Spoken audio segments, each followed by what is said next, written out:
đăng ký kênh để nhanh chóng nhận được thông báo về video mới nhất và nhanh nhất. Hoàng Cảnh Du nhận rất nhiều quà của fan, quần áo đi sân bay hầu như mặc đồ fan tặng. Anh ấy rất biết cách làm fan hài lòng. Anh ấy khi quay phim cực kỳ hợp tác, hầu như không bao giờ đến trễ.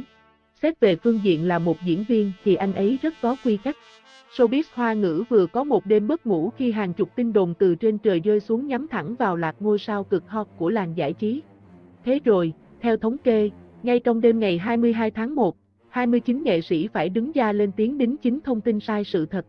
Nhiều netizen nhận định, chưa bao giờ showbiz loạn thế này.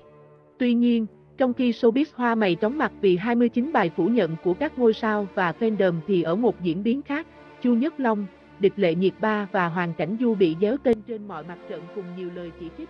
Nguyên nhân là bởi nàng mỹ nhân Tân Cương cũng vướng phải tin đồn hẹn hò với Hoàng Cảnh Du, còn Chu Nhất Long bị blogger đăng tin đang chuẩn bị đón đứa con thứ hai. Vậy nhưng cả ba nghệ sĩ quyết lặng không sủi tăm, không đưa ra bất cứ lời đính chính nào. Hiện tại, fandom Nhiệt Ba và Chu Nhất Long đang lên tiếng đòi công ty và studio quản lý phải có động thái quyết liệt. Nhiều fan cho hay, nếu để tình trạng tiếp diễn, họ sẽ rời khỏi fandom.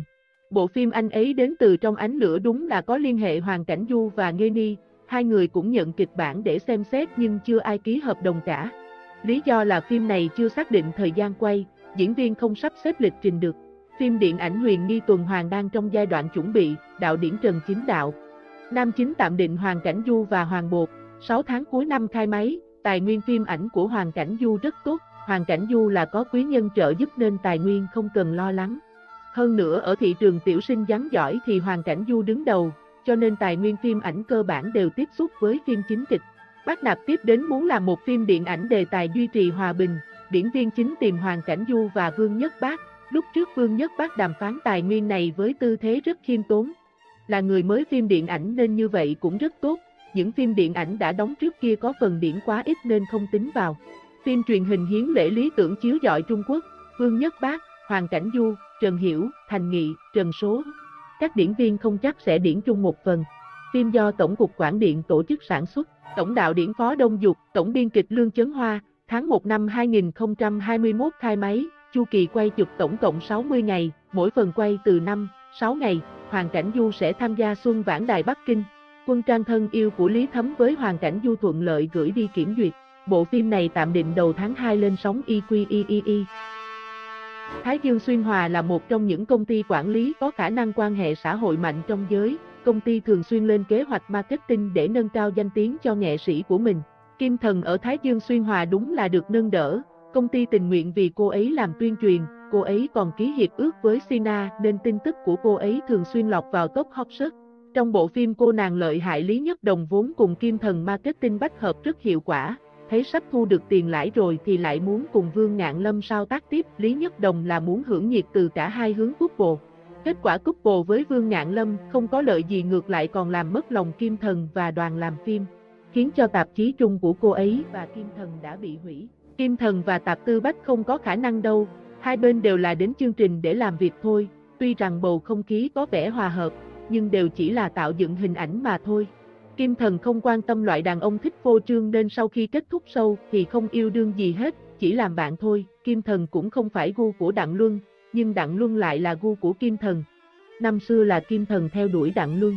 Gần đây các bản thảo cô ấy phẫu thuật thẩm mỹ lại xuất hiện trở lại, nhưng đối với chuyện này đoàn đội Kim Thần không muốn làm gì cả.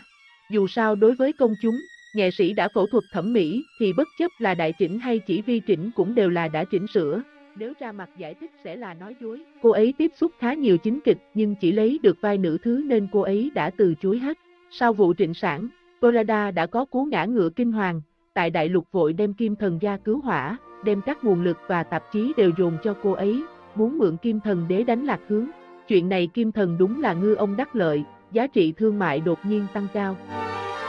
Dương Tử vì vụ xé phiên vị mà ở bộ phim Thanh Châm hành cảnh quay bị cắt xén chẳng còn dư bao nhiêu. Bộ phim này của Dương Tử và Ngô Diệt Phàm đang thương lượng với một đài lớn để chiếu vào giờ vàng. Nếu không có bất ngờ gì xảy ra thì có thể chiếu được đấy, nhưng thời gian chiếu thì đang xem xét.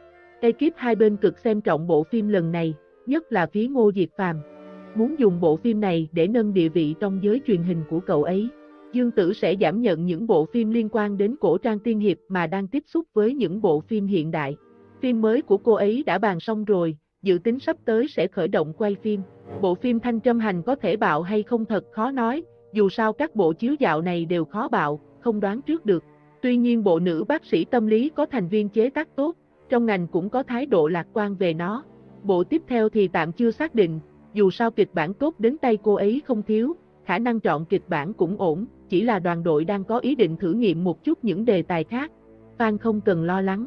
Mặc dù bộ nữ bác sĩ tâm lý còn chưa quay xong, nhưng nó dường như đã được bán cho đài xoài. Tính cách của Dương Tử rất hòa đồng, dễ chịu nên sau khi hợp tác với bạn diễn đều giữ được mối quan hệ tốt. Fans Dương Tử không hài lòng với stylist, cứng rắn xé người ta chạy mất rồi. Thật ra vòng nhân mạch của vị stylist này rất lợi hại, stylist rất tức giận đã chặt đứt một ít tài nguyên thời trang của Dương Tử. Vốn dĩ mảng thời trang của cô ấy đã kém, hiện tại đắc tội với người sợ là càng khó trở mình.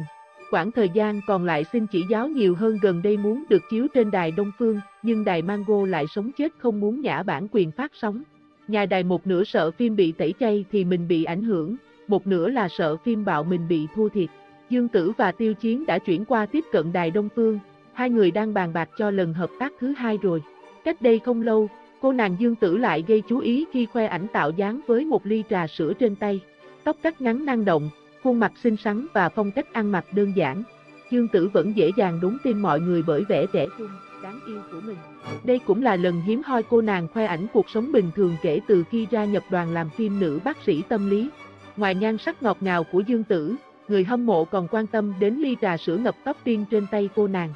Có thể thấy, Dương Tử là người đẹp mê uống trà sữa, khi đi đâu cũng phải chiêu đãi bản thân bằng loại nước uống được giới trẻ ưa chuộng này, bất chấp việc phải giữ gìn vóc dáng. Nhiều cư dân mạng còn trêu chọc và gọi Dương Tử là em gái trà sữa. Gần đây trên Weibo đang lan truyền bức thư tay do một tài khoản được cho là của fan Dương Tử viết để xin lỗi địch lệ nhiệt ba. Nội dung, thư xin lỗi. Kính gửi cô địch lệ nhiệt ba. Bởi vì không có số điện thoại của cô nên tôi chỉ có thể đăng tại đâu, nếu như có thể, tôi mong có thể trực tiếp xin lỗi cô. Thật sự lỗi, xin lỗi, trước đây tôi không nên có những phát ngôn làm tổn thương đến cô, gây ảnh hưởng nghiêm trọng đến cô.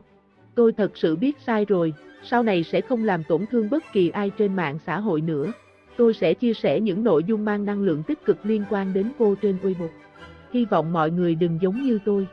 Nhất định phải là một người tôn trọng pháp luật. Cuối cùng, tôi xin lần nữa gửi lời xin lỗi chân thành đến cô địch lệ nhiệt ba. Xin lỗi. Người xin lỗi, Trương Sương Sương. Không chỉ vậy, người này còn đổi phần giới thiệu Weibo cá nhân của mình thành: xin lỗi, thật sự xin lỗi cô địch lệ nhiệt ba, sau đó tag Weibo của studio và Weibo cá nhân địch lệ nhiệt ba dưới phần bình luận. Trên dòng thời gian của người này có bài chia sẻ kêu gọi vote Kim Quyên Weibo cho Dương Tử và những bài từ Weibo của Dương Tử. Từ nét chữ và giọng văn, có blogger cho rằng người này còn rất nhỏ. Em là niềm kiêu hãnh của anh sẽ quay thêm bản điện ảnh. Dương Tử có tên trong danh sách nữ chính dự định mời. Loại điện ảnh remake từ bản truyền hình như này thường sẽ không đấu được bản truyền hình, nên đoàn đội Dương Tử đang cẩn trọng cân nhắc nhận hay không nhận. Phim truyền hình Tâm Tưởng Sự Thành Dương Tử, Vương Tử Văn, phim dự kiến khởi quay vào tháng 3. Drama quãng đời còn lại xin chỉ giáo nhiều hơn của Dương Tử, Tiêu Chiến tạm định quý 1 lên sóng sẽ phát sóng trên đài Đông Phương. Vừa qua, những nghệ sĩ trong danh sách đen, không được ưa thích, và danh sách đỏ, yêu thích của cánh truyền thông mỗi một năm đã được đăng tải trên mạng xã hội. Được biết, hai danh sách đỏ, đen được thống kê qua cuộc khảo sát của giới báo chí Trung Quốc. Sohu công khai tên tuổi của các nghệ sĩ được cánh truyền thông yêu thích, 3 người đứng đầu danh sách này là Lý Hiện, Châu Thâm và Đặng Luân. Lý Hiện khiến phóng viên rất có cảm tình khi anh luôn đúng giờ, trả lời thẳng thắn, là người có sức hút. Không chỉ thế, nam diễn viên còn quan tâm đến cảm xúc của những người xung quanh và thể hiện thái độ hòa nhã với truyền thông. Huỳnh Hiểu Minh, Dương Mịch, Lý Dịch Phong, địch lệ nhiệt ba là những cái tên xuất hiện trong danh sách đỏ này. Sohu không tiết lộ tên tuổi của những người trong danh sách đen, nhưng cho những từ khóa để cư dân mạng tự đoán như tiểu hoa phim chiếu mạng, lưu lượng, nghệ sĩ hot, không biết đánh mạc trượt. Từ những từ khóa được đưa, dân mạng đã tìm được câu trả lời cho mình. Triệu Lộ Tư trở thành kẻ tình nghi trong một tiểu hoa phim chiếu mạng đến muộn, bắt phóng viên ngồi chờ 5 tiếng đồng hồ. Đến nơi rồi lại trả lời qua loa. Cô có những chi tiết khớp với miêu tả trong bài như tham gia không ít những bộ phim có đề tài ngọt ngào. Vào năm 2020, nhờ một bộ phim chiếu mạng mà cô nàng trở nên nổi tiếng. Nam diễn viên mới nổi với đôi mắt to chỉ thích trả lời với dàn ý có sẵn, có thái độ không tốt với truyền thông, dân mạng nghi ngờ người này chính là Đinh Vũ Hề. Bên cạnh đó, Trương Nghệ Hưng cũng thuộc diện tình nghi trong danh sách đen với từ khóa lưu lượng không biết đánh mạc trượt, thường hờn rỗi và hay ganh tị với người khác. Vương Nhất Bác bị gọi tên trong từ khóa nghệ sĩ hot sợ ảnh bị vỡ nét. Thêm một vài thông tin đính kèm như anh Chánh đứng chung một chỗ với ngôi sao khác mà mình từng hợp tác. Chỉ là một cuộc phỏng vấn nhỏ xíu, nhưng yêu cầu truyền thông phải gửi nội dung cho xem trước, yêu cầu xóa ảnh và nếu không xóa, không cho dời đi.